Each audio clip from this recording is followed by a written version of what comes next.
believe we are broadcasting. Just gonna quickly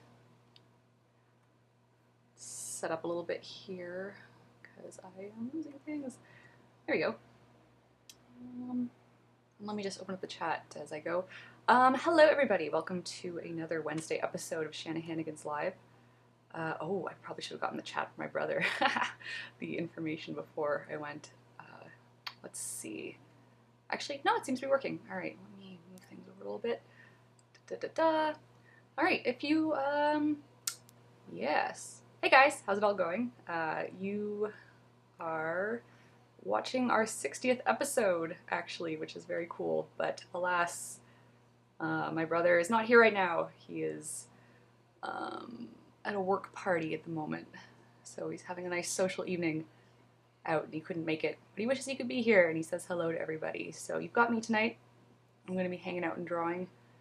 I'm just trying to make sure, I seem to be blocking the chat, so I'm just going to move this over a little bit because I cannot see what's happening.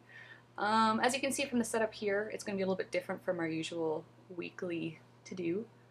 Or if you're new to the show, usually what happens is my brother Shaggy and I will just kind of sit and chat about whatever, have a little bit of a back and forth. But as it's just me right now, I thought what I would finally do is have a chance to maybe get some drawing done and have a bit of a chat with you guys as well.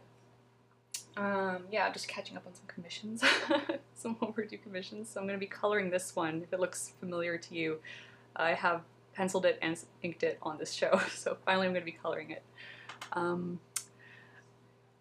don't want to, oh, Chris the host, different, I don't want to live anymore. It's going to be back to normal next week. So hopefully, I mean, we're hoping to be able to incorporate more comic making behind the scenes as we do this. It's just I've been really busy with storyboards lately and I can't show that stuff obviously while I'm working because the studio would not like that. So I'd say in the new year things will be a little bit easier. And we're actually going to be working on a couple comic anthologies in the new year, so you will actually see us doing some behind the scenes sneaky stuff, which will be fun. So let me just pop in on the chat and hello, hello, hello, everybody. Excellent. Oh, there's so many people here. Welcome, welcome. All right. Okay, so,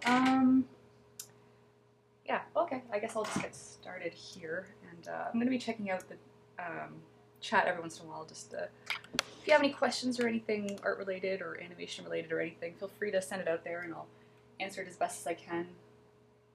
Otherwise, it's a little bit tricky for me to just blabber when I don't have another voice to bounce off of, which is a shame because I've actually been listening to a lot of podcasts lately, and there's one, I don't know if people listen to the Chris Oatley Artcasts. He's a Disney visual arts designer for, I think he's worked on like the Tinkerbell movies and things like that, but like he's got really great inspiring tips and how-tos and whatnot for artists, and you know, it's just kind of him talking with these ideas and things like that and just sounding off on his advice, and he just kind of gives it out there and he'll go for a walk and just talk, and I find them really quite helpful and just like, ah, good points, but it's tricky for me to do that, so we'll see how this goes. And yes, Kel asks, is this based off a lionfish? And it is. She's a lionfish. So what I'm doing right now is I'm just taking a quick peek at some reference and trying to figure out which lionfish to go off of because,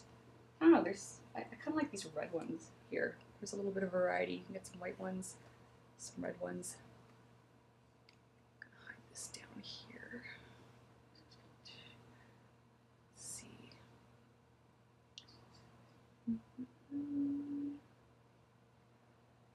Chris is asking about Shramonkeys. Yes, I don't know exactly when I will be getting back to them. They're not finished because, you know, I do want to. I would like to definitely get it back to a point where I can do journal comics at least every couple weeks, but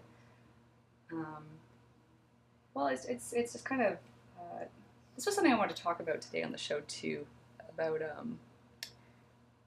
just trying to like give advice and things like that, and with arts and trying to organize your time.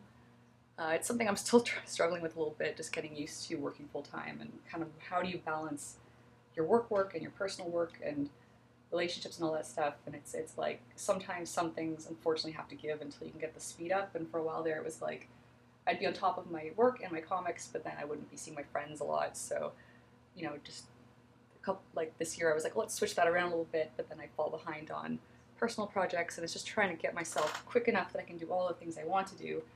And, you know, ultimately I really do want to be able to do a weekly Show Monkeys again, because it's fun, and it's like giving little insides about things that are happening. And I have not even started coloring this. All right, let's go. Okay, we're gonna start by throwing down some color in the background, and yes. TV Dinner says lionfish are beautiful to see in person. I would love to see one. Yeah, I think we're getting an aquarium here in Toronto, actually, at some point. I don't know if any Toronto people can confirm that. Whoa, what did I do? Alright, let's shrink this down a little bit. Andrew Murray from Guys with Pencils. I'm so sorry about my dad's comment regarding Jughead when you got Silly Kingdom. No, that's funny because when we've gone to Comic-Cons with Silly Kingdom before, some people have been like, oh, so this is Archie? Because I guess there's a little influence there. I mean, those were the early, one of my earliest comic influences, but it's cute that that's what your dad saw.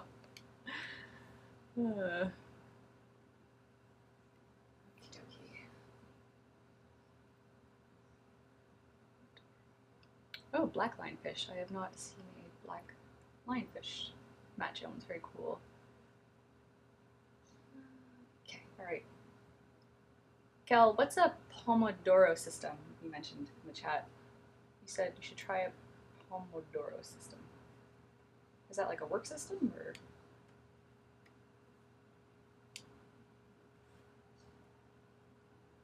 Okay, let's get some background color going.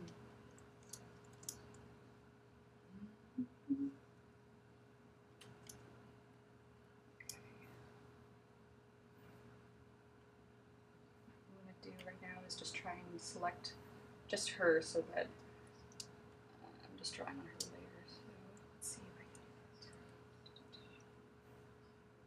can do it. I goofed it. All right.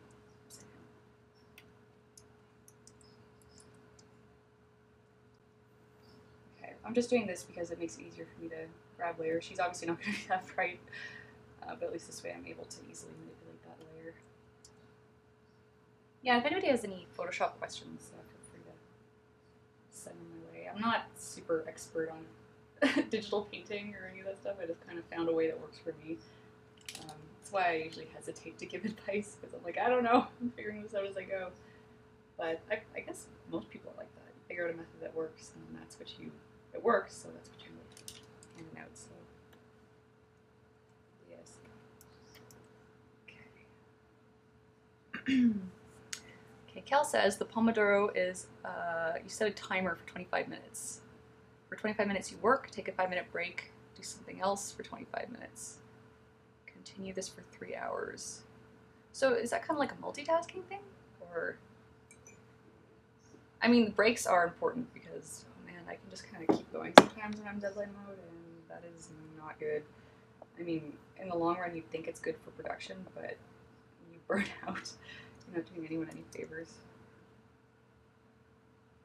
Actually, I don't know if people have, I wrote this down because I wanted to chat about it. There was, I have it on my Tumblr, you pop over to katieshy.tumblr, but this was being passed around. It was a Tony Schwartz, The Myths of the Overworked Creative, and it was kind of a talk he was giving about just how crazy busy we make ourselves these days, that it's just, you know, bigger, faster, better, more, giving, and you're burning yourself out, and it's like you're staying up late and you're working on more projects, and it's like, you know, there's more work, so if you get more time, that should work, right? And then it's just, you kind of totally start knocking yourself out, and that's a situation I've been finding myself in,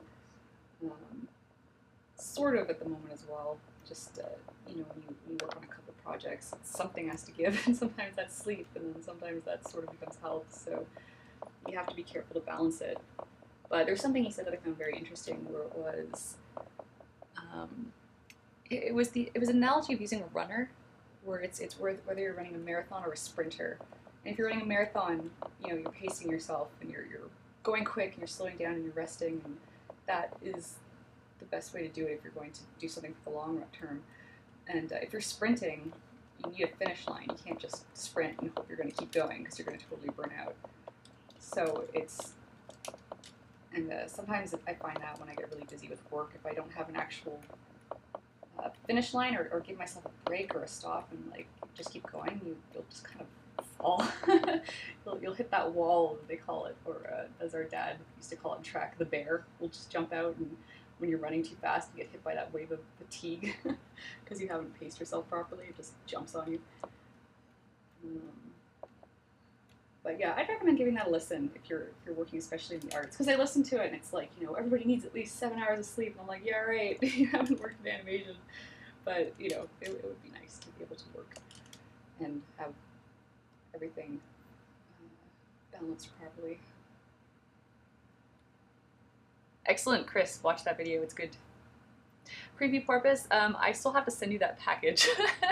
the books you won are actually sitting right beside me. I have not actually had time to go to the mail office yet, so that will be coming soon. Hopefully you'll get it before Christmas. A whole bunch of books for winning the contest we had a couple weeks back. Hooray! Just gonna quickly check the chat here.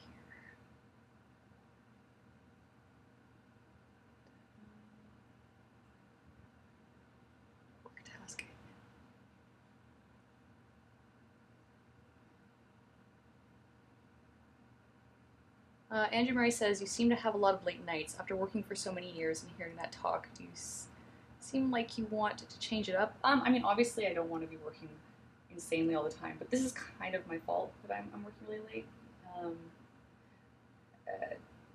I was kind of sick that first week of this project, so I was put a little bit behind, so I'm catching up at the end here. Whereas, maybe I should have kind of worked through not feeling so well. Alright, something to add to that, too. Yeah. I don't know, it's kind of like, definitely I want to do the best work I can for a studio, and it's like, I will pull the late nights to help get stuff done, but it's kind of like sometimes after a couple late nights, you're just like, I'm too old for this, I can't keep this up. But that's when it's like, okay, what am I doing wrong? What do I need to fix to make sure I'm doing stuff on time and not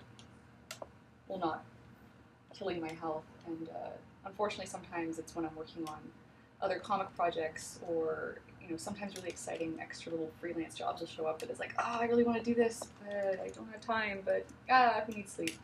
So it's not something I anticipate doing a lot, but just right now I'm looking a little bit of a crunch. Also do sometimes when you start up on a new show, it's like getting up to speed on what's expected and what they need in the show, because it's like, on different productions, it's funny, it's like storyboarding, it's kind of like different productions, you'll be kind of in a different place, like on some shows I'm kind of like a junior storyboard artist, whereas on other shows it's like I'm their top board artist. It really depends what they're looking for and what the show is, so it's getting into stride and coming in, it's like, what is the software, have I used this before? Because like I came in on, I was working on they had a direct-to-DVD Barbie movie they were doing at a studio that they had me on, and it was like, oh cool, this should be fun. But it was like my first time using Toon Boom Storyboard Pro and kind of like a feature quality camera stuff, and that took a little bit getting used to, so that first couple weeks I was there late, just making sure I could figure out what I was doing. TV Dinner says, I am definitely the marathon runner category. Good, I really want to be more like that myself.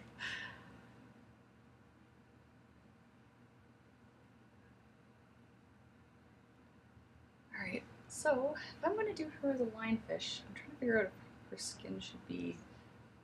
Yeah, you know what? I've been given pretty much freedom to do as I will with this, so I think I'm going to make her pretty much all lionfishy. So should I make her orange or red? So tricky. I'm going to go for the orange one. Chris the host asks, what kind of Photoshop would you recommend for someone who wants to use it? I use Photoshop Element 7 and I heard it's not that great. For what it is, I don't really use Photoshop for I just kind of use it as a drawing tool, and I don't use it for every single function it has. So I mean, if you have a fill tool and a drawing tool, and like you don't really need too much, I don't think, personally. But I mean, I use it really simply, just kind of layering and whatnot. I feel like I don't know elements too much, but I think it would be all right. I don't know. I don't know that you need like the very newest Photoshop CS3. But if you can get a hold of it, I think if you own a Photoshop, you can always upgrade. Okay, this is gonna be tricky. So, Chris says, I mean, just for coloring. Yeah, that should be fine then. For coloring, yeah, I mean, whatever. Matt says, when it comes to Photoshop, the best piece of advice I've ever gotten was no matter what the problem is, use layer styles. I'm assuming that's coloring on different layers and things. See, I don't even know all this stuff. I use a very flat animation style, which I'm going to start doing now, I think. All right, let's start laying down the... This is going to be tricky. I have not colored anything in so long. I haven't really done much that isn't storyboards in a while. So taking something to completion has been a while coming. Feels good.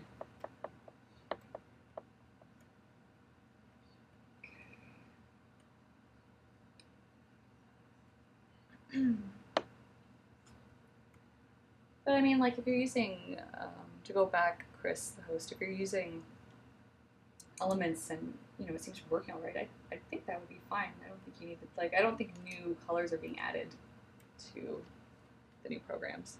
I could be wrong.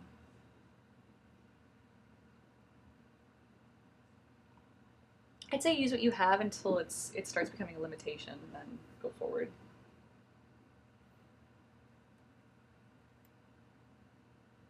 And Murray says, I got Paranorman on Blu-ray yesterday. I am jealous.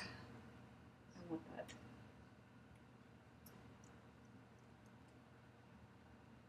It's those sweet behind-the-scenes features.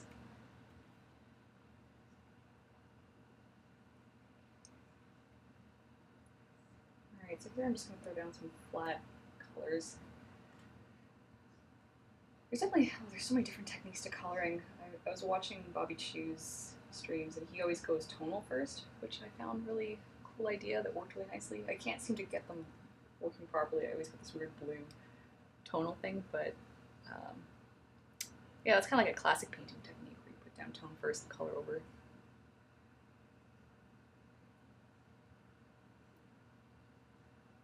I'm going to focus for a little bit.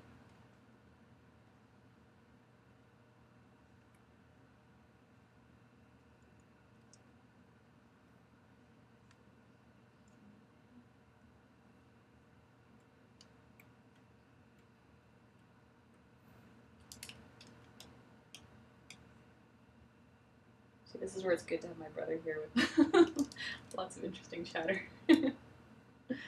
Ooh, yeah, I should probably save this. Alright, save. Save the Photoshop file. Always save. It's important.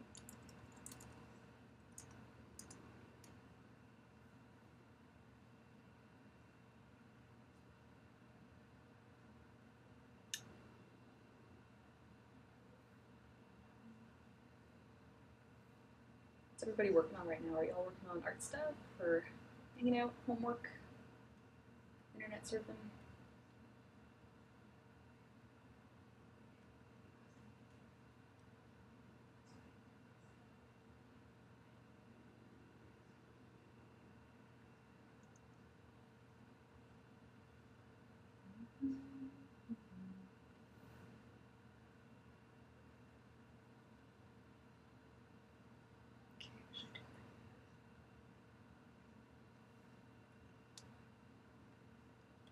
Some fish samples again. Is that all this is?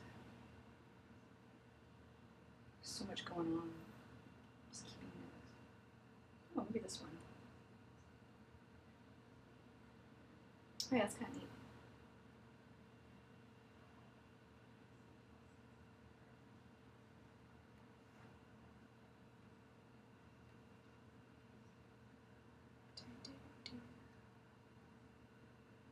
Oh, looks like everybody's busy. Nice.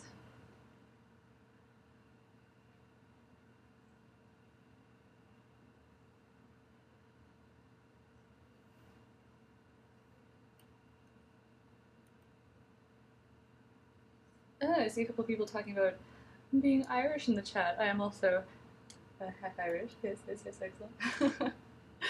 Very cool. I have not been over there though, but yeah, reading Andrew Murray. You, Andrew, you did a internship at the Cartoon Saloon, right? The Irish studio, animation studio. That must have been very awesome. I'd love to go see what's going on over there.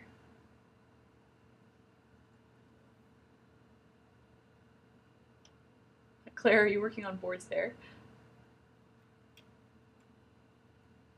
At Cartoon Saloon? Or Salon? Is it Salon?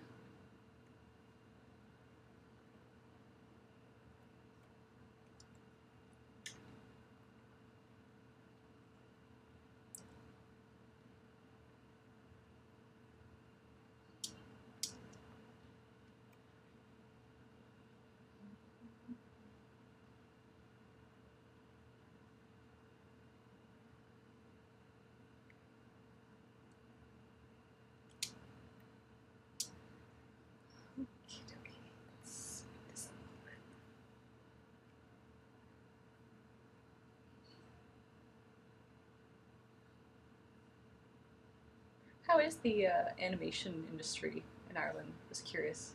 Is there a lot of cool studios there? Is it like Cartoon Salon, like the big one? Yeah, I saw. You guys should definitely check out the Guys with Pencils interview with one of the concept artists of Paranorman. Does really cool art. I think he was like one of the principal designers on Secret of the Kells. It was so pretty.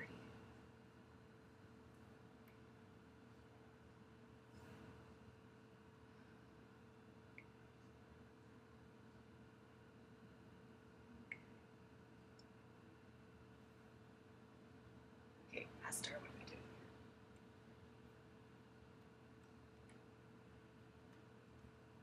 Okay. I'm gonna just throw down these base colors and then. Oh, whoa, it's freezing! Oh, dang. Don't freeze. Guys, if the stream freezes, I'll pop right back. Oh, okay, there we go. It seems to just be hopping, like the CPU gets really high, and I don't know how to fix it. Just opening Photoshop makes live stream go, ah, no.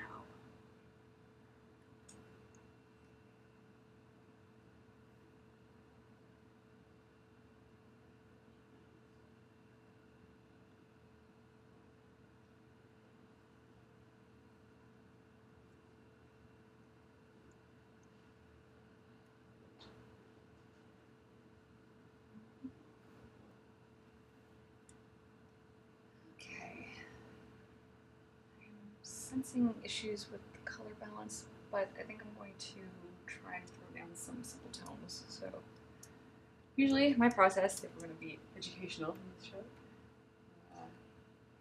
is I will do a multiply layer on top, and that will be my shadow layer. It's pretty simple. It's not using, like, I mean, there's so many more complicated, nice looking techniques that people use, but this tends to work for me. I'll usually pick like something bluey, purpley, maybe ish, sort of. That might be a little dark, but we're getting there.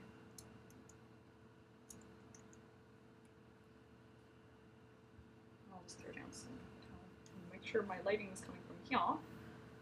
So making sure shadow falls under there.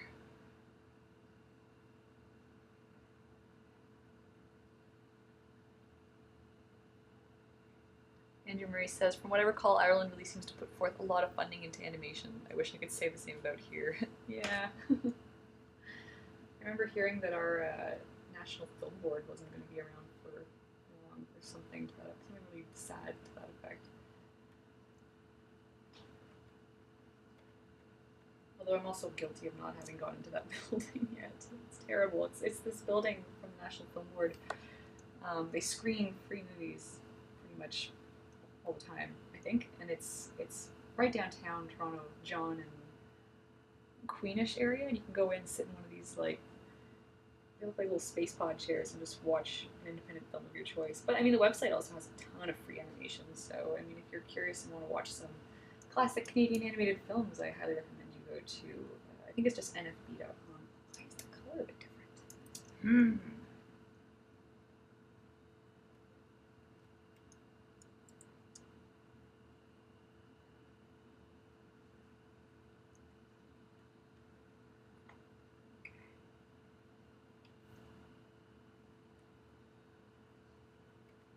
brain isn't quite working properly for color.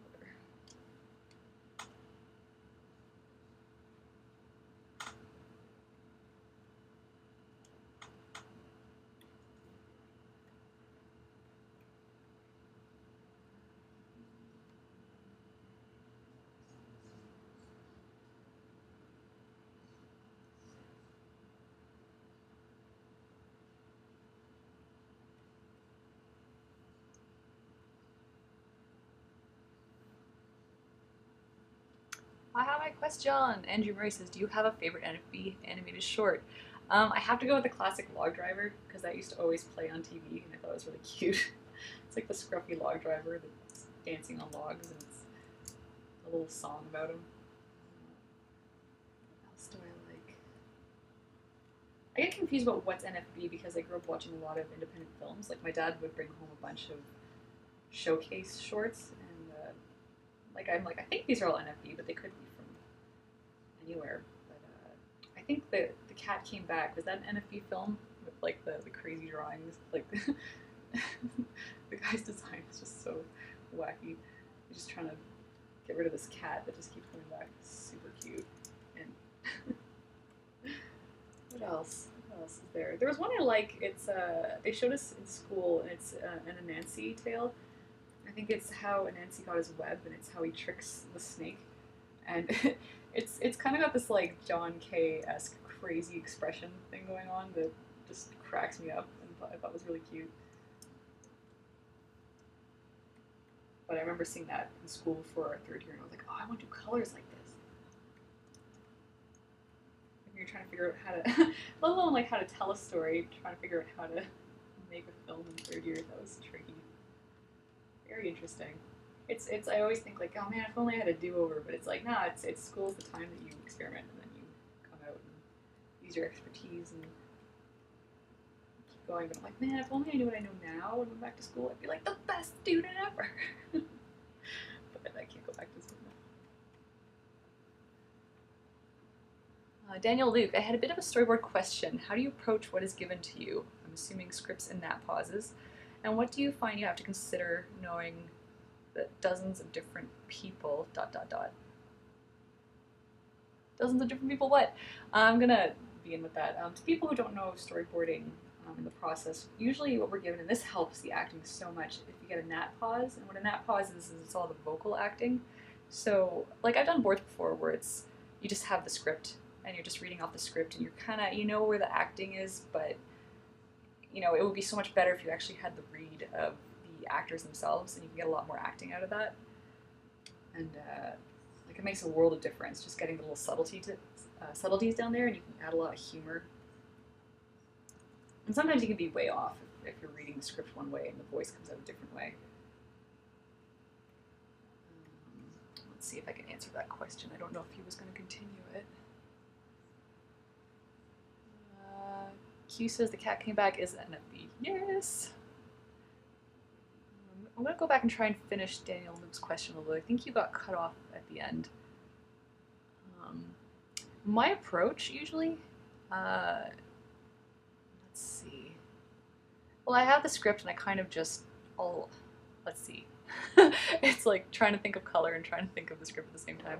I will pause from this for a second. So usually what happens is I'll go in for a meeting with the director of the show I'm working on, and we'll sit down, we'll talk about the direction, some gag ideas, overall, where, you know, just what the whole overall feel of this show, you know, screen directions, things they want, because, you know, sometimes we'll be involved in a lot of episodes that are chase sequences, so it's like making sure you don't get people too confused, unless you want people to be confused, because that's good. If you want the viewer to get confused, then you go all over the place, but if you don't want people to get really confused, then you have to keep in mind where everybody's going. I mean, case in point, although this is more kind of an overall thematic thing, but if you remember Lord of the Rings, in the whole first two movies, they're adventuring pretty much left to right, and then when they come back to the Shire and the adventure's over, they're going right to left. So I hope that wasn't a spoiler for anyone. But yeah, usually I will kind of thumbnail straight ahead, and yeah, I'll read what's there and just kind of start jotting down what's in my head. It's weird because I feel like I'm doing it wrong, because I feel like what I used to do was I'd go with my instinct first, and then I'd have a couple different variations of shots. But my first idea was always the one that worked, and they were like, you know what you're doing, just go with that. Because a lot of times in TV, there's no time to like second guess yourself 100,000 times. Essentially, you are like directing it visually, so there are different ways. You might not have chosen the most amazing way to showcase it, but if it reads well and it's good and it's clear, that's not always a huge problem with TV animation. Like in a movie, they might be like, wait, no, we want to definitely make this a lot more powerful in this moment, but sometimes in TV, you don't have time to try it 20 different ways. It's like, this works, okay, good. So a lot of times when I'm boarding, I can just go off instinct. I read the board, and then I'll show it to my director, and if he or she has different ideas, then that's when they'll jot them in, and then that's when I'll start cleaning up everything. So, I mean, for what I've been working on lately, I'm doing TV animation boards, so I have a 4-week turnaround, and so the first 2 weeks are, because I used to do it like hand in thumbnails, and then hand in roughs, but then it's like you're redrawing the thing 3 times over and you're running out of time, so now it's like I pretty much go straight to roughs, as clean roughs as I can make it if I know the show. When I was storyboarding on Wildcrats, what I do is usually pretty much what they have in mind, and it works really great. I love working on that show, and my roughs are pretty much clean rough because this is pretty much how it's going to go, and then after that I just kind of tweak it and make it a little bit clearer. But I do find this interesting. I was listening to some interviews with storyboard artists, and they were asking, oh, how do you go about storyboarding? There's so many different, slightly ways I think people do it, because it's like each show you work on, the director is different, and the show is different, and the client is different. Whereas, example, when I'm working on the show I'm working on now, they want it to be very clean, like very clean. The client and the people who are running the show, producing the show, just want very clean, professional-looking lines. And when I was working on Barbie Life in the Dream House, because we were dealing strictly with like the artist-director, it could be as rough as possible because he knew exactly what was happening. It didn't have to look perfect. They let me be really loose with it. In the backgrounds, they let me be really loose with it because they had sets built in 3D. But sometimes when you're working in TV 2D, you're the one that's kind of designing sets. So in that respect, you have to at least show what's happening with the background, because some poor layout artist is getting your storyboard and it's got just grids and the tree, and they're like, well, thanks. So I gotta make up like 50 different backgrounds from scratch. Jerk.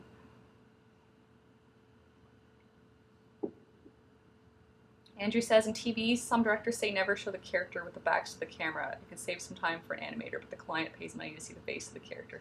Yeah, they never like seeing the back in TV, unless it's for some specific dramatic purpose. But usually it's characters are all 3/4 facing each other. With TV, you can get a pretty easy shorthand down for a lot of shows, unless there's a specific artistic focus. But usually they're all fairly similar for what's expected. This is fun. I'm glad you guys are asking good questions. Again, like, I feel like I don't know a whole heck of a lot, I just know it works for me, but I feel like there's so much I want to learn about storyboarding. And when I think about it, I'm like, I don't remember ever really being taught much about storyboarding in school. Like, I didn't even know that's what I wanted to do, per se, when I graduated, but kind of what they did teach us when we were there was, like, to copy from movies, where they put on a movie and just draw what was happening in the frame really quickly. And we'd be like, oh, why are we doing this? But because you're analyzing the shots and the compositions, and I mean, that's kind of the best way you can learn, is to study, some of your favorite movies and TV shows and find out what makes it work and going from there. And there's so much stuff to keep in mind. Like, I love talking, again, TV versus 3D, or not 3D, TV versus feature. When I was working on the Barbie movie, I remember there's something my director was saying about having shots be like dominoes, where you pretty much want one shot to flow into the next. You don't want to feel the cuts. And I feel like you should be able to incorporate that into TV as well. But, I mean, sometimes it's with the way the layouts are and the characters are and 2D flatness of it, you don't really get a whole lot of option for it. But, I mean, essentially, you want the viewer to be able to just flow with the story, not feel jarred. So some good tips that they'd always have, have like kind of, I think, cut on an action, so it's flowing with it. cool example of this actually. I was applying for way back when, I was asked to apply for the How to Train Your Dragon TV show storyboarding. I didn't end up getting it, oh well, but it would have been cool. But before I did the test, I was studying the movie, and there was a sequence I thought was really great. If you've seen How to Train Your Dragon, it's when the dragon Toothless is all caught up and tied up by the Viking Hiccup's snare, and the Viking Hiccup, I'm just going to call him Hiccup, he cuts the rope and then the dragon escapes and jumps on him. And if you watch that sequence, there's all these really interesting cuts that are happening mid-sequence so subtly and quickly that it's like, you know, the camera's moving around and things are happening, and it's done really, it's just something, it's stuff I hadn't thought about before because I haven't really worked on something that action-oriented where just, you know, where characters are in a frame and how you're, there's so much to think about, match cutting around. Yeah, there's a lot to think about. But I mean, essentially the best thing you can do is just watch something you really enjoy and go off it from there. It's hard to describe because it's such a visual form of art that I'm like, and then this happened, and then this happened, and you really have to kind of watch it to get it.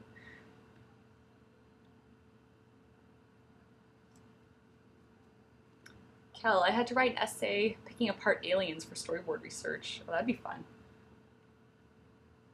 Aliens or alien? Because I guess aliens have more action in it.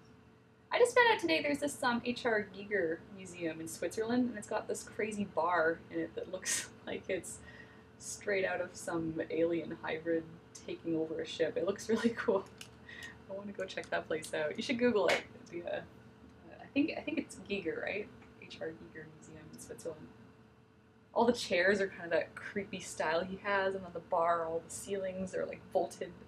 It looks like it was made by aliens.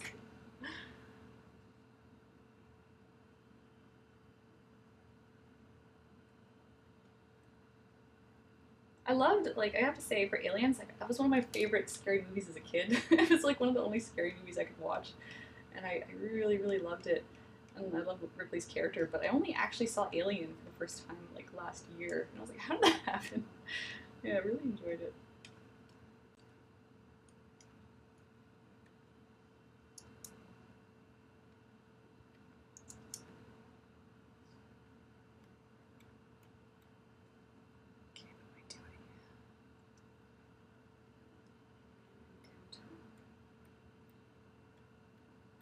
After this step, I'm going to just throw on some like highlights and then maybe go in and do some color tweaks. My color tends to be very, you know, animation, light, shadow, dark. I don't have the patience to do a lot of the beautiful blending. A lot of my friends and peers and idols do. I wish I had more patience for that. But I've got amazing colorist artist friends that I can just pay to color for me. Like my friend Jason Cafoe, who did this The Kingdom cover. So talented.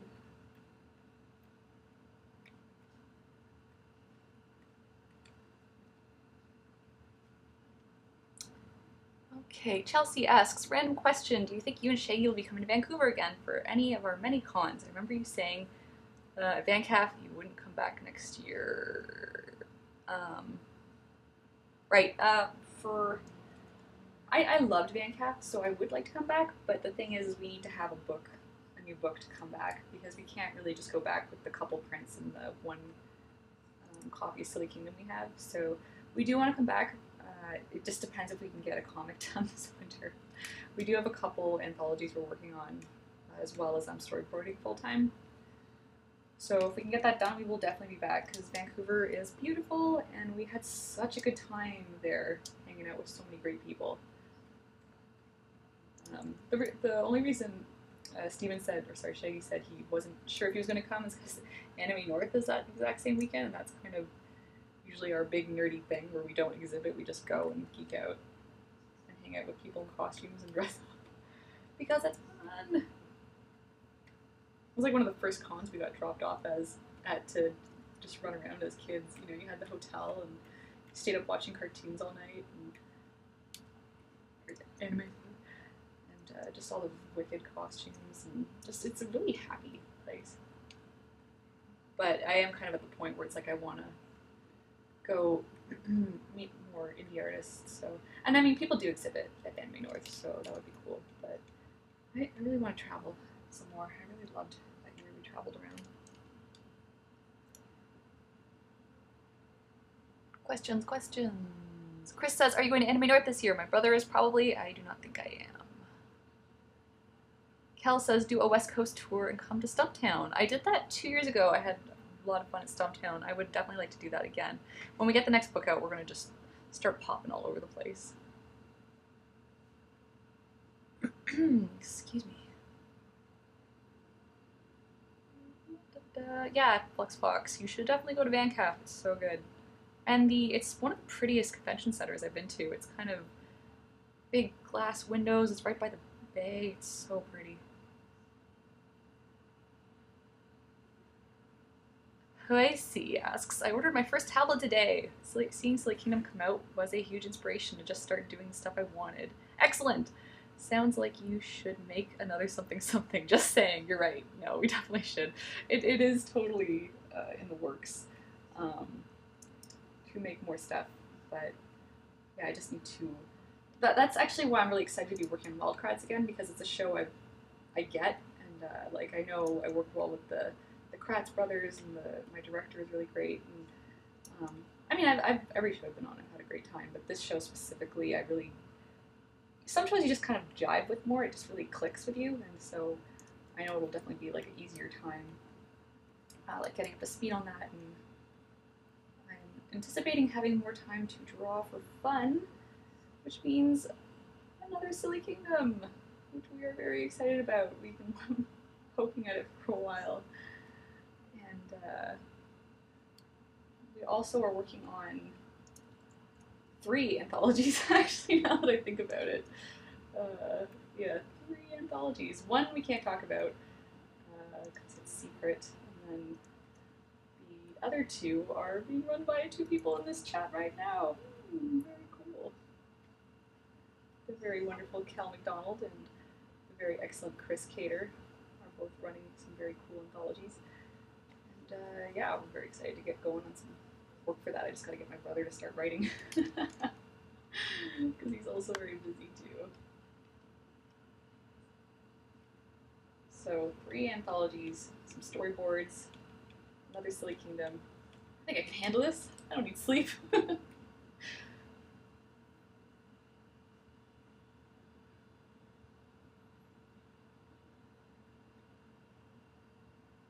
Questions, what's happening? Da-da-da-da.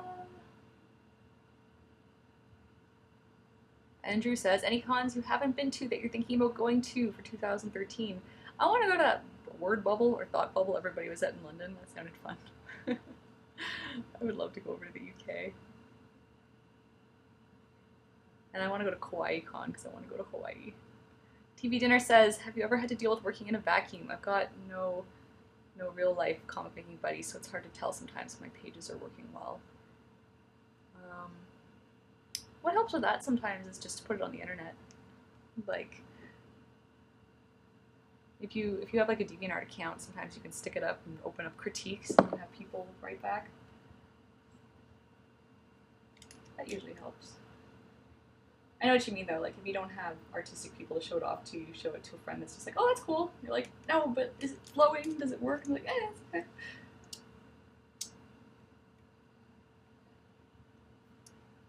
I think there are forums for that stuff too. I'm so bad with being active on this stuff, but it wasn't Comic Space a forum where you could get on, and maybe I'm totally just making this up, aren't I? Usually making friends with comic people on Twitter and Tumblr and Blogger and just showing your stuff and getting some feedback, that should usually help.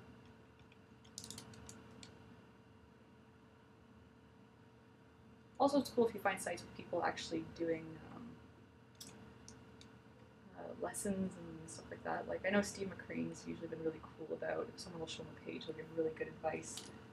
Or sometimes I'm bad, like, yeah, looks good, I don't know. Sometimes it's just getting my brain in the right place to see. What am I doing? Okay.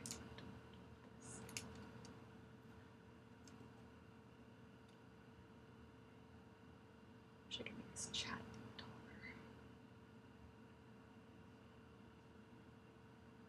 Yes, Kel is very cool.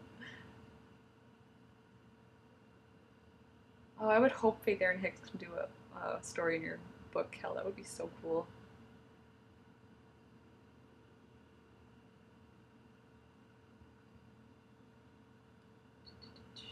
Kel says she's using Google Plus for that. Yeah, like, so hop on Google Plus if you can with Artist Folk. See who's just, like, I haven't really been on those for artistic projects, but can you comic jam on those? I guess you can chat, show off some stuff. I'm just making stuff up now.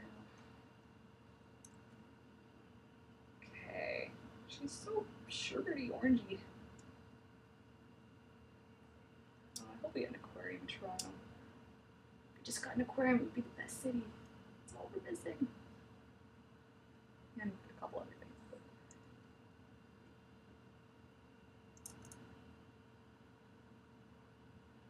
like the burrito sushi they have in Vancouver. So good. Sushi burritos.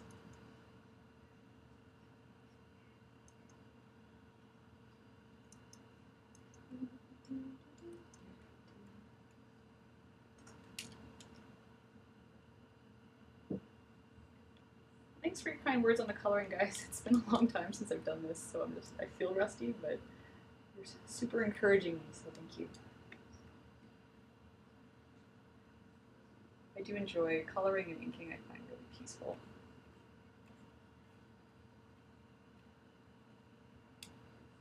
It's penciling that makes me like, nah. I figure out exactly how to tell a story. Okay. Save. That's important. You know, maybe I'll just go straight to a little bit of highlights. There's a lot of things that need a bit of tweaking, but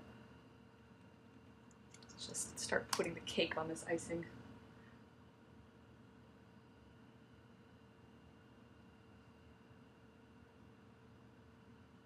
Yeah, Chelsea says Japa dogs. Those are really good.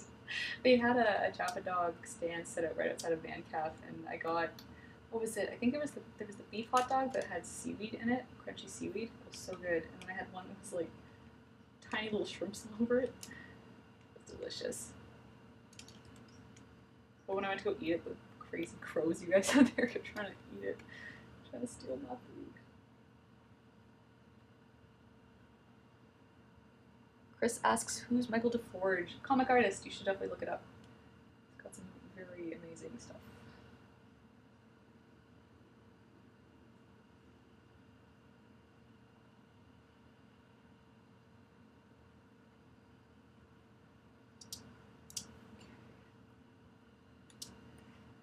Alright, let's just start doing some details.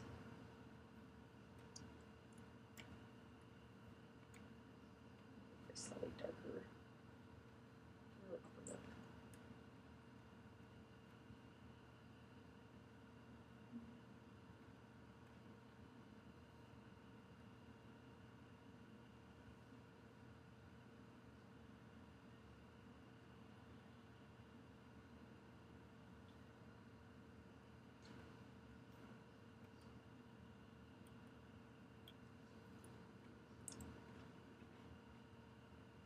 I love the convention travel circuit. It's so much fun. Everybody's so great.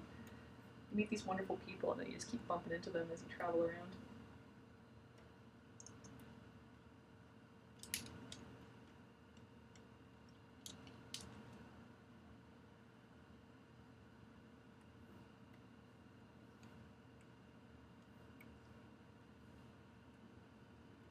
But yeah, Shannon, who runs it, was asking if I was going to do it again this year, so I really have to think about it if I can get stuff done in time.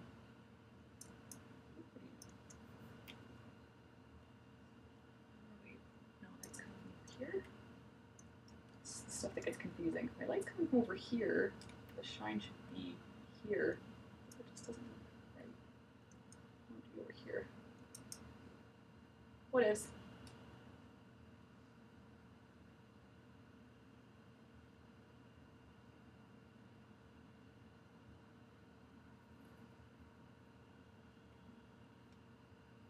Questions? Oh, Chris, you were talking about that Michael DeForge thing. It's a friend of mine, Sam Alden. It was the tips to how to make good work, and he says don't think about Michael DeForge because it'll just depress you because it's getting to that level of talent. You'll just be like, why? I haven't really read too much of his stuff, but it looks pretty cool. Michael DeForge's. Andrew says, any movies you've seen or would like to see? I am so behind on movies. I want to see everything. We've managed to get American Netflix sneakily. So there's all these movies I haven't seen yet that I want to give a watch. Like, I haven't seen Gremlins. There's a lot of movies I haven't seen that are like, how have you not seen that? But I would like to see, I haven't seen Rise of the Guardians yet. I really want to see that because when we went to, well, I mean, you know, because it looks pretty, but when we went to Comic-Con for that first year, a couple years back, we were hanging out with our friend Joanne Matt or Rough Tune on DeviantArt and the internet, and she showed us, we got to go into her studio and look at some amazing sequences that she was boarding out for Rise of the Guardians with Pitch, the villain there, and they looked so fantastic. And the year we went back, we missed last year, 2 years ago, I got to meet Louis Del Carmen, and he was showing us a sequence in his studio space from Rise of the Guardians, like this whole chasing montage thing that looked amazing. So good. And I was just like, these feature boards are so amazing. I love looking at them. It's so great. I love that studio. It's so good. DreamWorks. Gosh, this is like one of my brother's highlights from when we went that first year, because they have that lunchroom there where they feed you and there's an ice cream machine. There's all these goodies and sprinkles and marshmallows and you can just throw it all on top of it. And, you know, never mind that he's surrounded by all this talent. It's like, oh, free ice cream. That's what he gets excited about. Which is why I love traveling with my brother. He always makes things like 10 times more exciting and silly. Especially when somehow he's dragging you through like the scariest part of town in some new city. Because it's like, let's go through here. Scary part of town. Or you're staying at the like loudest, most obnoxious hostels and he's just passed out on the bunk under you and you're like, nah, why'd you choose this one? But it's fun. It's always a good adventure.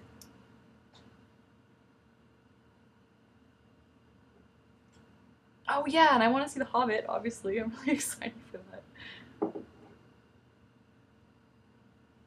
TV Dinner says, I want to see The Rabbi's Cat. That looks so pretty. The Rabbi's Cat? I really want to see that. The animation looks really pretty. I love the comic. I think it's Joan Safar. He's just got such a lovely, like, it's deceptively simple, just great style. I love French comics.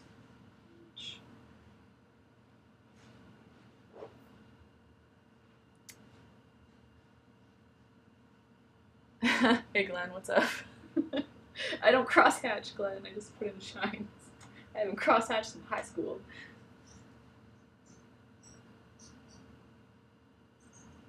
Andrew says, if you were able to leap from TV to feature, what would be the biggest obstacle to overcome? I would definitely say, well, I feel like there's a lot of stuff I can get away with in TV that I wouldn't with feature. Like, you can do a lot of little cheats in TV because it's flat and you don't have to worry too much about, I mean, it depends. If you're working on like a 3D TV show, that's closer to being featured, but it's definitely like keeping in mind where things are spatially. I think you have to be a lot more intelligent with in feature, whereas with TV you can kind of more or less just pop them around. In a feature movie, it's like your character can't be sliding all over the place in this village. They have to kind of be in that same area you're putting them. Although, I mean, from the boards I've seen, they look pretty loose. It's more figuring out the acting. Yeah, I'd love to do it, but I do feel like I have quite a bit to learn. Just kind of the language of telling things a bit more subtly, maybe, because in TV animation it feels like things are very like da-da, da-da, loud, bah, explosive and exaggerated, and in feature it feels like, while action might be kind of like that, there's more subtlety. And just working on your performances more. Like, I feel like you'd be able to get a little bit more into some acting versus, from the shows I worked on, it's kind of like, you know, the acting's there, but it's more situational, I feel. I mean, I might be totally off, but it's like, characters don't tend to go through too many arcs in a TV show. They're kind of the same person. You know, maybe they grouchy, like a little bit going through a little bit of something in one episode, but I don't know, maybe I'm generalizing. I guess the biggest thing would just be, yeah, learning spatial, how to work characters in space, and just getting better at making my cuts flow and making cuts interesting and making. I just want to be around those feature board artists and just learn. I just want to soak up everything. It's really quite amazing when you see samples of really cool boards and really cool. Oh, there's these artists. Gosh, I gotta find. Okay, you must know Ninjerksu's blog. It's like ninja, but it's like Ninjerksu. Maybe Can I write that down? Can I even type in this? Blah. Oh, I can.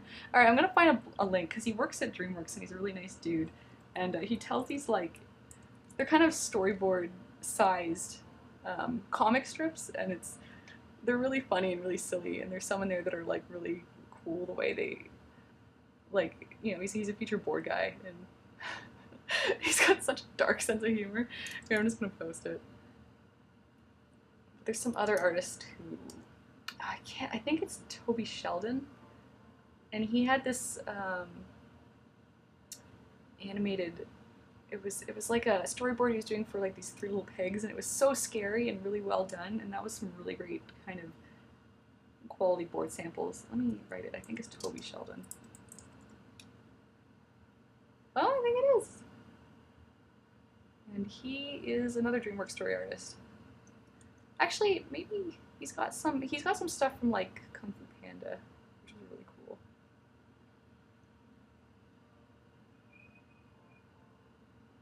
One of the really cool things,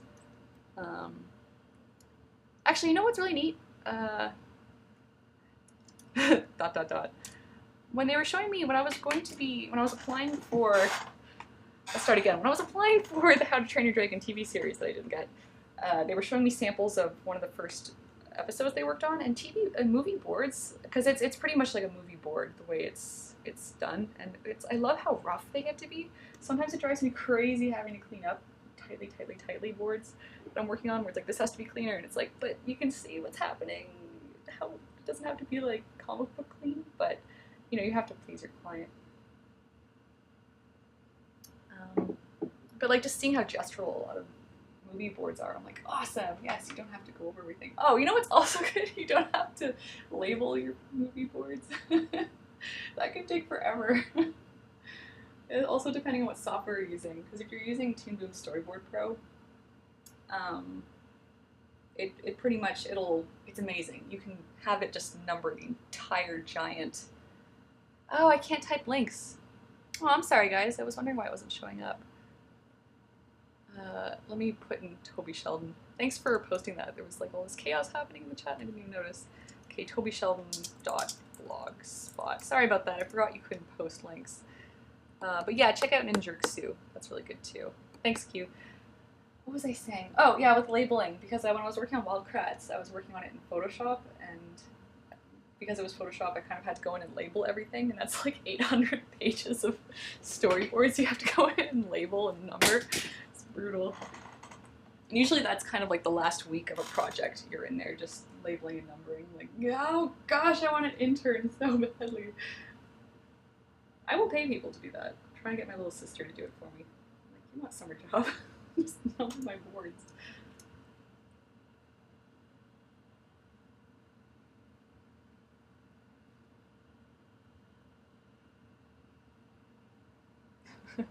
Imagine it while TV dinner, because that's totally what I'd be doing if I was in LA right now. Just peeking at everyone's storyboards. Okay, what am I doing?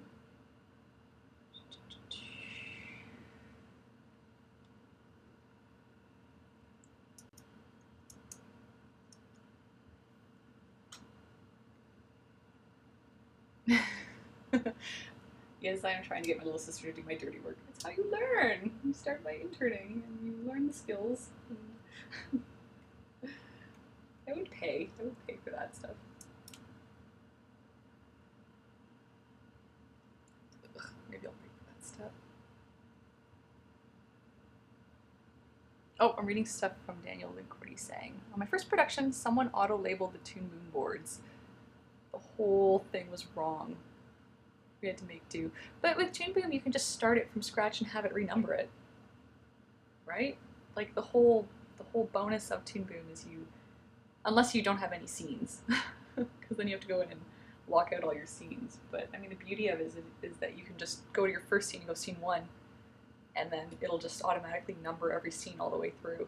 And then you don't end up with these boards that are like scene 52J, scene 52X all the way through. Or like when the entire beginning sequence is done, it's just like A through Z, B through Z.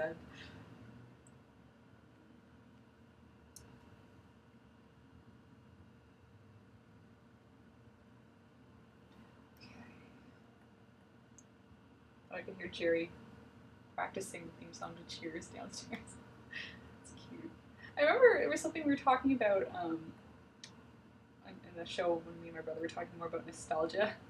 We were saying how certain sweet foods don't taste as good when you get older, and you're like, no, this would never happen. Damn it, I'm a grown-up. I feel like that's happening with certain TV shows where they weren't funny and I didn't get them as a kid. Now I'm like, oh, like I get Cheers. Like, oh, Seinfeld is pretty funny.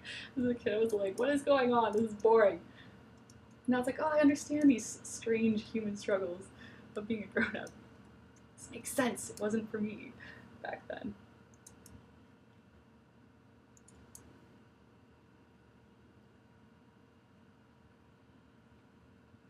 I would love to not have to label storyboards.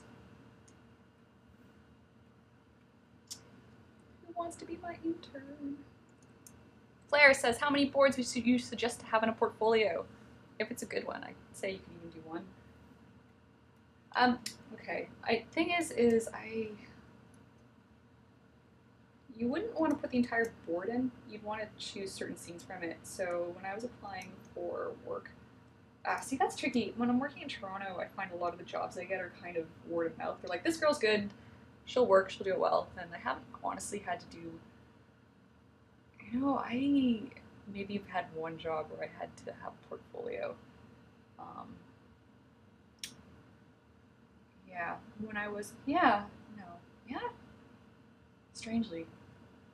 The more I do, like, the less I need a storyboard, the more it's like one director's like, yeah, go to Katie, she can get it done. But when I did have to do a storyboard portfolio, I had a couple sequences. I had one sequence that was heavy on acting, and one sequence that was heavy on action, so that I could, and it was, because I was showing this, but see, this might have been for the How to Train Your Dragon thing, they might have been like, no. But, no, they were good samples, though. It was like an action sequence from Wildcrats and an acting sequence, something like really silly and goofy, just to show like the range. Because when you're working in TV, you probably will have to do both, depending on what the show is. I mean, because you could be on just some sweet, gentle kid show, and then you'd want to tailor it to showing you can maybe do that. Or, sorry, I'm having to redo this. Core dark, what am I doing? Or you'd, if you're working on like more of an action show, you'd want to have solid action samples there. I would also say, what does people say? There's different ways people describe having a portfolio. They're always like, have your best work first and your second best work last, and your third best work in the middle, because you want it to amaze them in the beginning and go out with a bang at the end and not peter out. But there's something someone else was saying where it was like you have your two best in the front and in the end, and in the middle you just do something totally off the wall just to show your own unique personality. But I don't know. Whatever works. What's cool too is to talk to people that got into a studio you're looking at and to see their portfolio. Like, what did they hand in?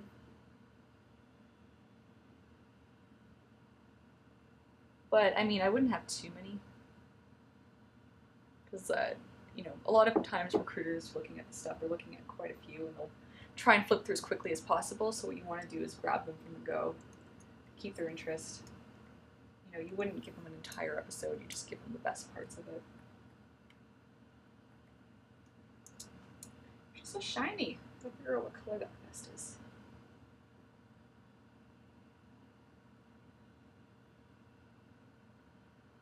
Kel says, that happened to me with King of the Hill. I now understand the jokes, right? I was like, this is a cartoon. It's not funny. I don't get it. Now I'm like, oh, suburban life. I get it.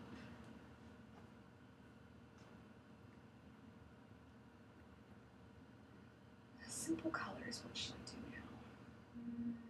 I should try and work on making the fins transparent-ish.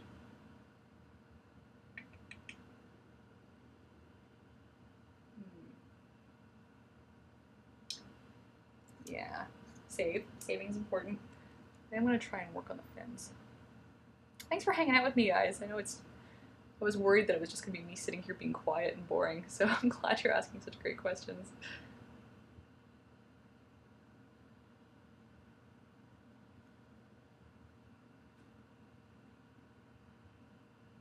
Let's see. Lionfish tend to have pretty see-through fins. Beautiful fish. Fish are so amazing. There's one fish in the Thai food place by our house. They've got this, I don't know what it is. It's got this giant, it's like this big red fish. It's got this giant ball on top of his head where his brain would be. And he's mean. Like when you walk by, he'll just swim at the glass trying to get you. And I feel like it's just this weird evil extra brain, like Krang or something. Like I don't even know. It's just this huge thing on top of his head. It looks like a giant red afro. It's very interesting.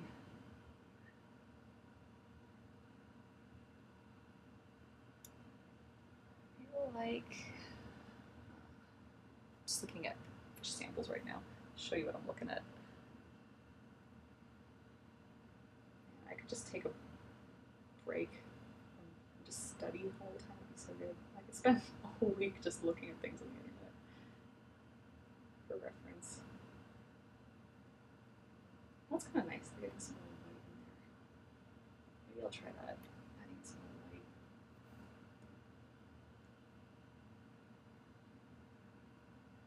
Cal says, I don't know how well you work while talking to people, but me and Spike have a Skype drawing group if you ever wanted to join. I'd love to.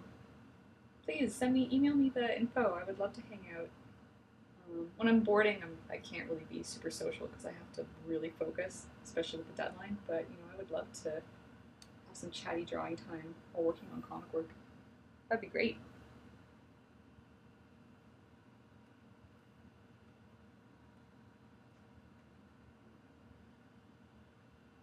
The internet's so great. I love just being able to connect to everyone. Actually, I have a book club I'm doing tonight as well with a couple girlfriends, like, who are in Toronto. We're just all so busy we can't get out and see each other right now, so we're going to be doing a little Google chat book review for the Felicia Day book group club we're doing. It's so sweet. Andrew says, is Jerry a boarder or an animator? Jerry started out as an animator. This is my fiance, and he went from animation to animation supervisor and from there to director, and kind of wasn't really, it seemed like a natural progression just because he's really good at organizing all that, but he just wasn't loving working as a director because it was just, well, I mean, I think he was also assistant directing, so it's kind of, you're managing a lot of stuff and you're not getting to make a lot of stuff. You're not getting, like, you're delivering critiques and you're making revisions, but you don't get to create a lot of stuff from scratch like what you would as a artist or a board artist. So actually now he is making his way into doing full boards. Yeah, so we'll both be storyboarding. Actually, I'm really excited because we're both going to be boarding from home, so it will be an exciting winter. I won't be alone in this house all winter like I was last winter, losing my mind, talking to myself, throwing like crazy little dance parties. Well, maybe I will. Chris the host says 29 layers and I'm done my drawing. So many layers! I used to have tons of layers. I'm trying to simplify it a bit now. But I mean, look at how simple the colorings are on this. It's flat and then shade and shine. What was I doing? Oh yeah, transparencies. Okay, so how would I make this pink? I would probably have to erase this color a little bit.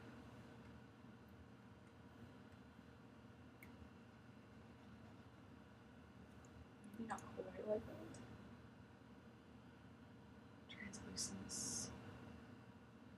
Cal says, have you listened to the podcast Cartoon Book Club? It's Casey Green, Tyson Hess, and Jiva something. Watch an old cartoon and discuss it. That sounds hilarious. I would really love to check that out.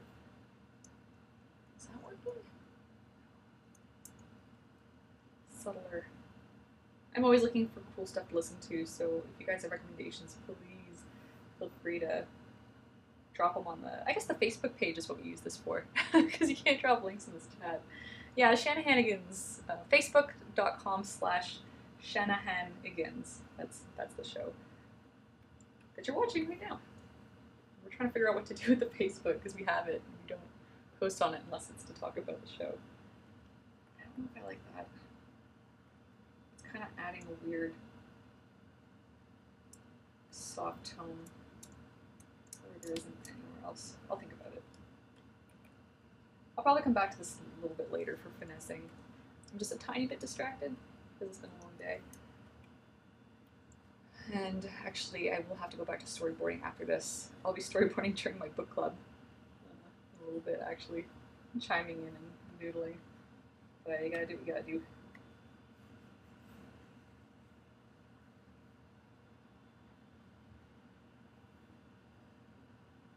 Kel, is Becky and Frank in on that book club? Because I've seen them putting out some crazy screen grabs from old cartoons and stuff, and I'm like, why are they watching that?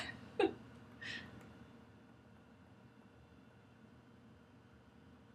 think my brother and I want to do that for stuff, just old cartoons we saw as a kid.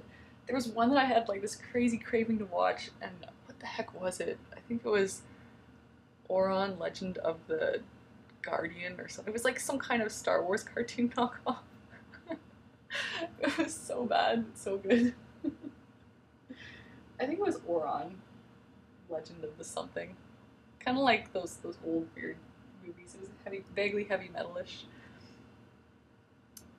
Andrew says, "What's the book for your book club?" The one we read was, I think it's I Was a Redneck Zombie.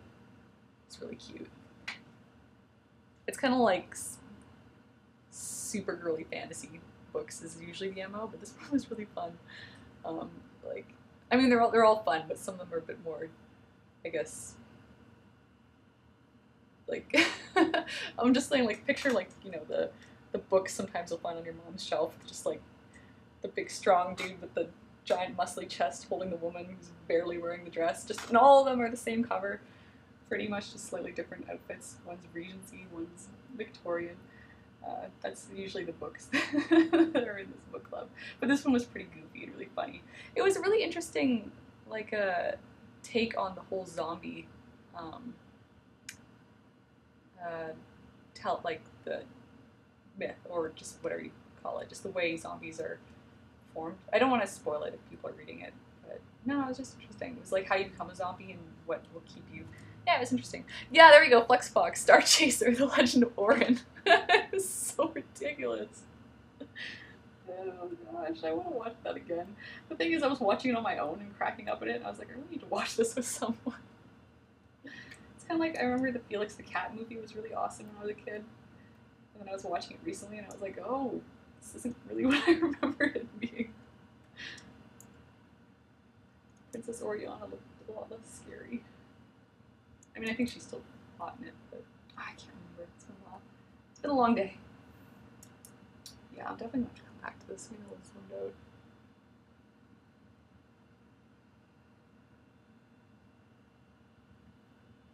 Yeah, I love watching bad cartoons. Usually in a group, though. Because when you're watching bad cartoons on your own, it's just like, you know.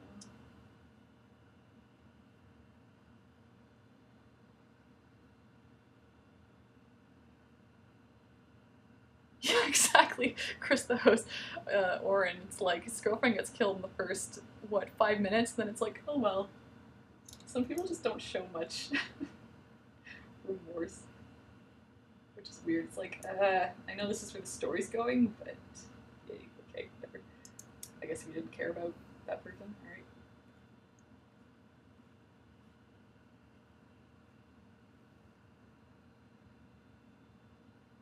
Oh, 80s animation. I think this more or less might be where I stop in terms of rendering for now. I'll have to come back and visit it, but I am kind of feeling that draw from the boards to be like, get back here and clean us up, you slacker. I'm just gonna draw these little bubbles in and figure out what color to make go best. Star Chaser Legend of Origin was great because it was like, it had this Han Solo ripoff and like this female C-3PO. Oh, and I think it had, if I'm right, John Candy was like the voice of the spaceship. Very heavy metal-ish. Yeah.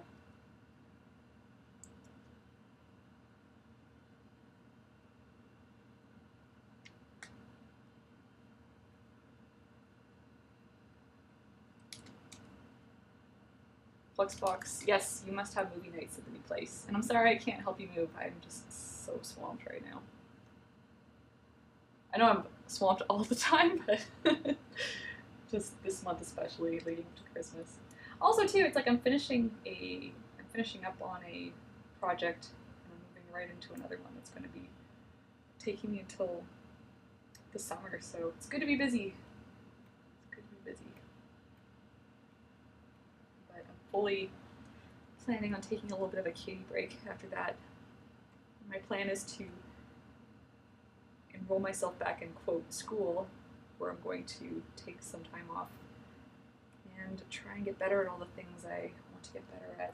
Not just art-wise, but, you know, I want to get better at guitar, cooking, all those other things that aren't necessarily drawing things. Pick up some more hobbies that aren't the same thing I do all the time. And make more comics, of course.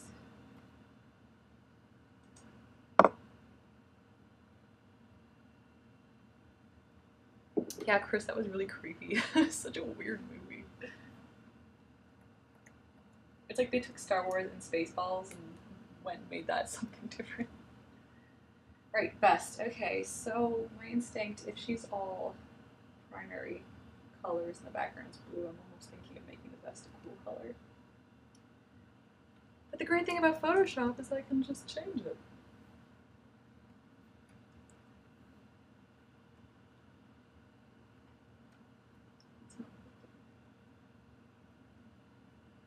This totally might be clashing right now, and we'll just have to go and tweak it. I'll probably send it to my commissioner at this stage, and then if she's happy with it, that's when I'll go and add some more details. Oh, actually, I don't know if they recorded this, but if you guys watched, there was a freelancer roundtable discussion that had like Dylan McConis, Bill Mudrin, Erica Mullen, and Kate. I can't remember Katie's last name.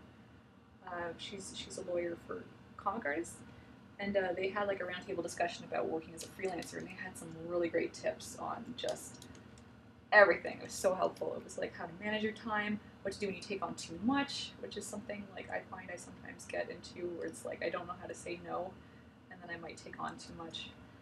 Or like at first you think this is great, but you don't know exactly how crazy it's going to be. They probably recorded it, so I think you should be able to watch it, but it's totally worth a listen. You should definitely check it out. But something Erica was saying about commission work, and this is something I've tried to do as well, is you always kind of have a approval process where it's like you do your thumbnails and you get like a chance to do revisions here, and then from here you go to your pencils, you have like one chance to do revisions here, just so that it's not like you finished coloring something and now suddenly they don't like the original drawing. It's like, well, at this point, you know, we've agreed, it's too late. Like my parents worked as mascots for, they made mascots for sports teams, and my dad was telling me this nightmare story once where it was like the client wanted the head to be just this a little bit shaved off, a little bit shaved off, a little bit shaved off, and so dad kept doing it, and I was like, oh no, too much, go back. And it's like, this is like a mascot head. I can't add the material that was shaved off on this particular design, like, and a lot of the times what was funny what they were saying is that you give everybody that one revision and you can do more, it's just it'll be an hourly rate afterwards. It's like, okay, as you understand, this was the one revision I gave you for this round, so I will happily take on these other notes, but I will have to bill you at my hourly rate. And when you say that, usually the client's like, oh, no, what, it's good. You don't have to noodle it forever. Yeah, Katie Lane, Dylan's wife, yeah, that was, you know what, if you go on her blog, she's got some really great advice. Her blog, Kel just posted it in the comments, work for hire. If you're a freelance artist, you need to be checking out all these great resources just to help you keep on track of it's a hard life, you know. It doesn't have to be hard, but you have to be clever, because a lot of times it's contract to contract. And you want to make sure you don't get screwed over, because it's like you don't have the stability that some people have. I mean, I guess with recent stuff, it's how stable is any job, but especially as a freelancer, you need to be really on your toes with this stuff. And there's a lot of, fortunately, there are a lot of great artists out there freelancing who are sharing their information. So definitely check out Katie Lane's blog. Okay, you know what? I think, yeah, this purple isn't working. I don't think, so I'm gonna tweak it a little bit, because it's just like more. I might gray it down a bit.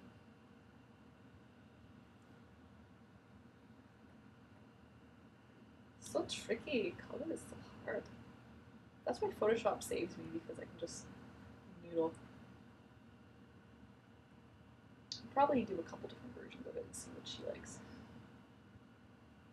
Gray might be working. Maybe. Green? I don't know.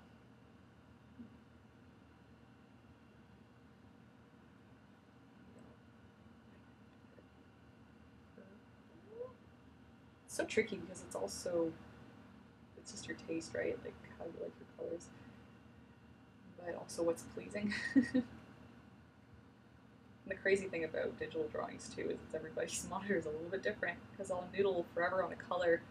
I'll be like, oh great, and then I'll look at it on my phone when I'm flipping around, because I'm vain like that. I'll be like, oh man, the colors totally aren't what I did originally. Joanna J says, I have a book-related question. I noticed you're a Goodreads author on the website. Are you active on there? You know what? I only kind of just started finding out about Goodreads, and that's just because I'm part of the Felicia Day book club.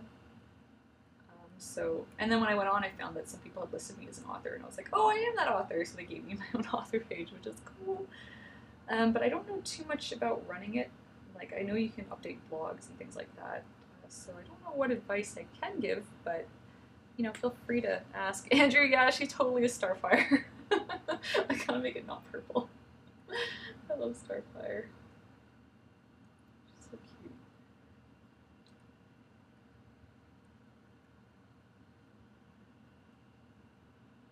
Yeah, I might just leave this for now. Oh, actually, what I can also do is just lower the opacity. Okay, yeah, that's a little bit more subtle. Layers are your friends.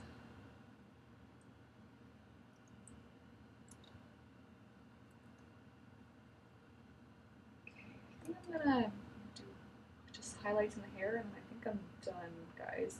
Because I need to get some boards cleaned up. Get my book club on at 10 o'clock.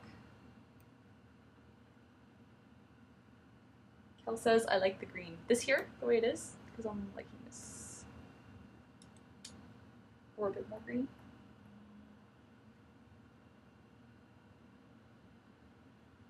I'll just get started on the hair. I forgot there's a lag on this.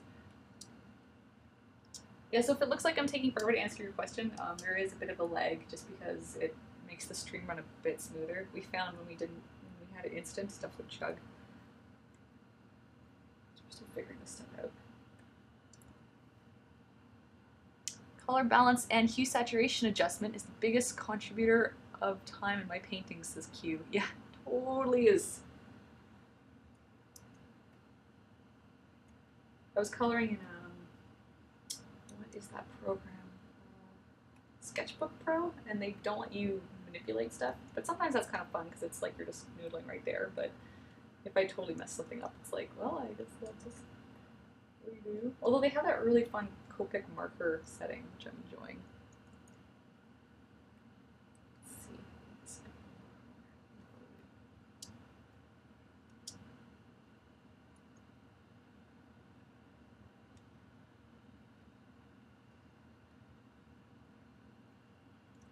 Yeah.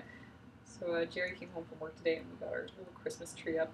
I was talking to Steven, or my brother, about this, and he was like, no, we're not doing ours until December, because we're not going to be like Shoppers Drug Mart and getting the tree up the 1st of November.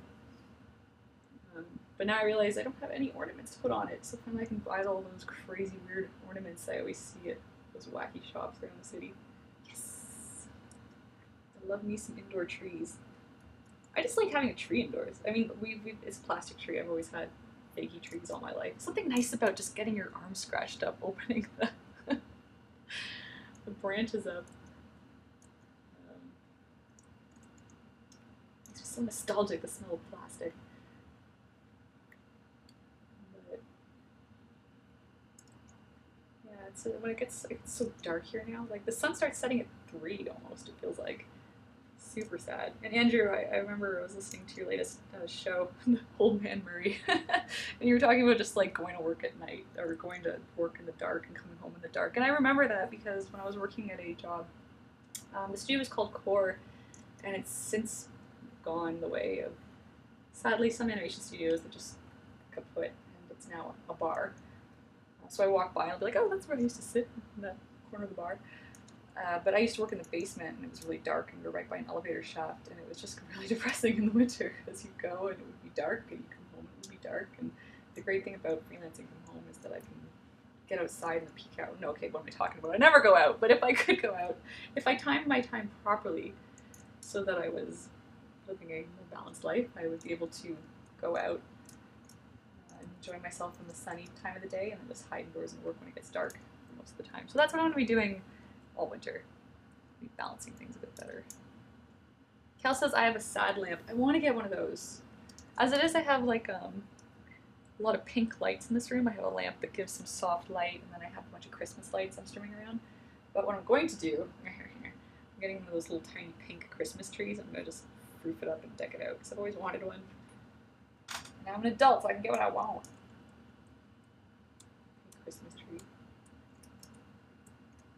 Have it upside down.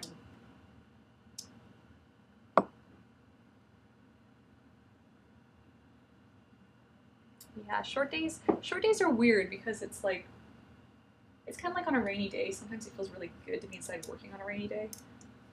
But I mean, winter lasts so long. Up here, or down here, or wherever, in Toronto land. It's just,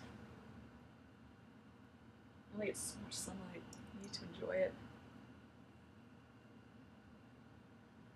Oh, your contract's over, Andrew, so you get a bit of a break. Nice. Want to be my intern and label things, Andrew? You should totally be my intern and label all my storyboards. My 800-page storyboards. You should totally do it. I'll write you a good review on LinkedIn. Alright, I'm getting a little bit distracted here with the shine. I think I'm gonna just leave that for now. Yeah, you know what, I think we're good for today. I think we are good. Yeah, okay. Well, I'm afraid it is that time of the show again where I will most likely be scooting off now. Probably have an all-nighter ahead of me to get some boards done. I have a deadline Friday, so I just need to try and get as much cleaned up as I can within my waking hours. Obviously, don't strive for this, people. You want to definitely time your weeks more properly. It's marathons, so it's like you work and you recover, and you do those two things. You don't lurk in the gray zone in between. It's important. So yeah, thanks for hanging out. I guess my brother would want me to do all the linking stuff. He's so good at this stuff. Okay, so I guess the thing, if you want to connect with me on the internet, I am active on Twitter. If you can find me pretty much anywhere as Katie Shy, K-T-S-H-Y. So I'm on Twitter, although I don't update too much.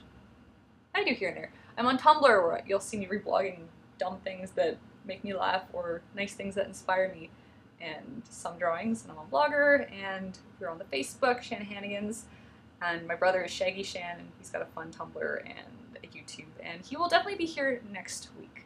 So yeah, thanks so much for hanging out. I'm glad I was able to chat with you guys about drawings, and like definitely, you know, during the regular show, if you have questions, like just throw them out there, and you know, we'll discuss stuff, because I mean, we love chatting about fun, goofy, ridiculous, all over the place stuff as well, but we also like to inform you guys as well. So definitely when we're ramping up on projects, we will be talking more about that stuff. Oh, that dude with the cups is walking by. There's this crazy dude in our neighborhood. Anyway, yeah, so thanks again. And, one last thing. I know we're totally always over promoting this, but we are like down to our last 9 physical copies of Silly Kingdom. So if you want to have a copy, I would strongly recommend you head over to the Silly Kingdom Big Cartel, because while we won't ever run out of digital copies, if you want a physical book, there are only 9 of those left of this incarnation, and we won't be reprinting until we're done with the second book, and then we'll do a whole new reprint of the first book and the second book with a cheaper printer, because the one we went with was nice, but it's really expensive to print in Toronto. But yeah, so last 9 there, and yeah, I think that's it. So okay, thank you so much. Thanks for hanging out. You know, yeah, I guess we'll see you next Wednesday. My brother will be here, and it'll be December. And let me see if I can find this thing to stop it properly. All right, thanks guys. Have a great night. Ciao.